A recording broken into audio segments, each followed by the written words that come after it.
हम लोग आपके चीफ मिनिस्टर से डरते नहीं हैं। ये अभी बहुत जंप मार रहे हैं, ऊपर नीचे जंप मार रहे हैं। कुछ दिन पहले आपके चीफ मिनिस्टर का ट्वीट देखा। मणिपुर को बीजेपी की विचारधारा ने जला रखा है, इसीलिए हम गए, सबसे मिले, भाईचारे की बात की, मोहब्बत की बात की, और मणिपुर से अरुणाचल, अरुणाचल से नागालैंड, नागालैंड से अब हम असम में आए। असम में आपके चीफ मिनिस्टर सोचते हैं कि वो किसी को भी डरा सकते हैं। हम लोग आपके चीफ मिनिस्टर से डरते नहीं हैं। और भाइयों और बहनों, ये अभी बहुत जंप मार रहे हैं, ऊपर नीचे जंप मार रहे हैं, केस लगा रहे हैं। ये केस इसलिए लगा रहे हैं क्योंकि इनके दिल में डर है। ये डरे हुए हैं कि असम की जनता तूफान जैसे, आंधी जैसे उनके खिलाफ खड़ी हो रही है।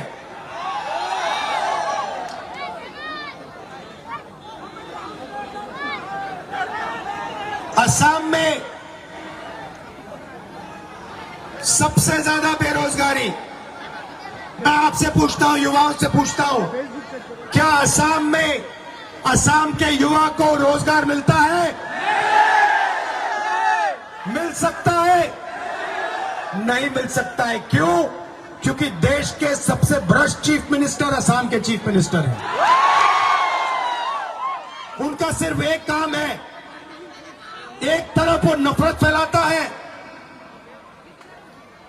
एक धर्म को दूसरे धर्म से लड़ाता है, एक जात को दूसरी जात से लड़ाता है, एक भाषा को दूसरी भाषा से लड़ाता है, और फिर जब असम की जनता एक दूसरे से लड़ना शुरू करती है तो आप सबके जेब में से पैसा उठा के बीजेपी के लोग ले जाते हैं। कुछ दिन पहले मैंने उनका एक ट्वीट देखा, आपके चीफ मिनिस्टर का ट्वीट देखा।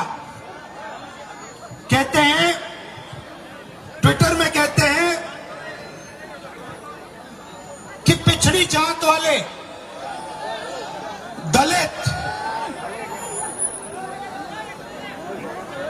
जनरल कास्ट वालों के काम करने के लिए पैदा हुए हैं। ये आपके चीफ मिनिस्टर ने ट्विटर पे बोला कि पिछड़ी जात वाले, जनरल कास्ट की सेवा करने के लिए पैदा हुए हैं। इससे बड़ा अपमान पिछड़ी जात वालों का, दलितों का कोई नहीं कर सकता है। मैं आपसे पूछना चाहता हूं, असम के पिछड़ी जात वाले लोगों से, ओबीसी वर्ग से, दलित वर्ग से आप चुप क्यों हो? आपने एक शब्द क्यों नहीं कहा?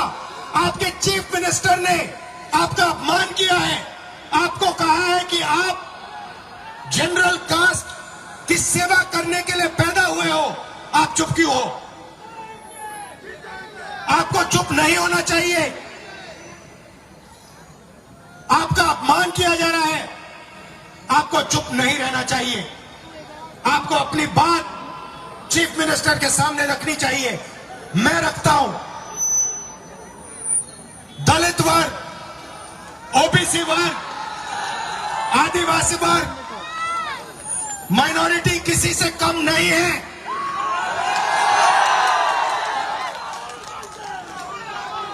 भाई और बहनों, हम नफरत मिटाना चाहते हैं। हमारा काम असम में, मणिपुर में, नागालैंड में, अरुणाचल में नफरत के बाजार में मोहब्बत की दुकान खोलने का है।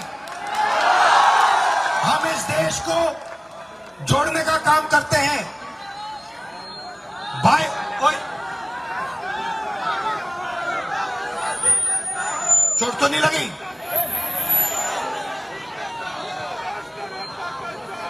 आज एक असम की यूनिवर्सिटी में एक असम की यूनिवर्सिटी ने मुझे बुलाया, वहां के मैनेजमेंट ने, वहां के स्टूडेंट्स ने मुझे बुलाया। कहते हैं कि हम राहुल गांधी के साथ बातचीत करना चाहते हैं। राहुल गांधी जो कह रहा है वो हम सुनना चाहते हैं। दिल्ली से फोन कॉल आता है असम के चीफ मिनिस्टर को, और फिर असम का चीफ मिनिस्टर फोन कॉल मारता है कॉलेज को, यूनिवर्सिटी को, कहता है अगर तुमने विद्यार्थियों को राहुल गांधी से बात करा दी तो तुम्हारा कॉलेज का जबरदस्त नुकसान होगा। धमका दिया, डर गए, उन्होंने प्रोग्राम कैंसिल कर दिया। उसके बाद हम यूनिवर्सिटी के बाहर से निकले, पूरी की पूरी यूनिवर्सिटी गेट के बाहर खड़ी थी। कहते भैया हमें यूनिवर्सिटी के अंदर सुनने नहीं दिया, हम यूनिवर्सिटी के बाहर आए हैं, आप अपना भाषण यूनिवर्सिटी के बाहर दो। असम के युवाओं को आपका चीफ मिनिस्टर और अमित शाह नहीं दबा सकता है। असम की अपनी हिस्ट्री है, अपनी भाषा है, अपनी संस्कृति है, इसको कोई नहीं मिटा सकता है। अगर लोग सोचें कि वो असम की भाषा को, असम के लोगों को डराकर धमकाकर डरा दे, ये कभी नहीं हो सकता। असम की जनता किसी से नहीं डरी है और किसी से नहीं डरने जा रही है। और आने वाले चुनाव में आप देख लेना, आपके चीफ मिनिस्टर अभी बहुत आगे पीछे बातचीत कर रहे हैं। अगले वाले चुनाव में यहां पे कांग्रेस पार्टी का तूफान आने वाला है, और फिर उसके बाद देखेंगे मैसेज कौन मार रहा है, ट्विटर पे कौन क्या चला रहा है, केस कौन लगा रहा है। भाइयों और बहनों, आपने इतने प्यार से मेरा स्वागत किया, दिल से मैं आपका धन्यवाद करना चाहता हूं। और याद रखो, आपको किसी से डरना नहीं है, डरो मत। मोहब्बत, नफरत के बाजार में मोहब्बत की दुकान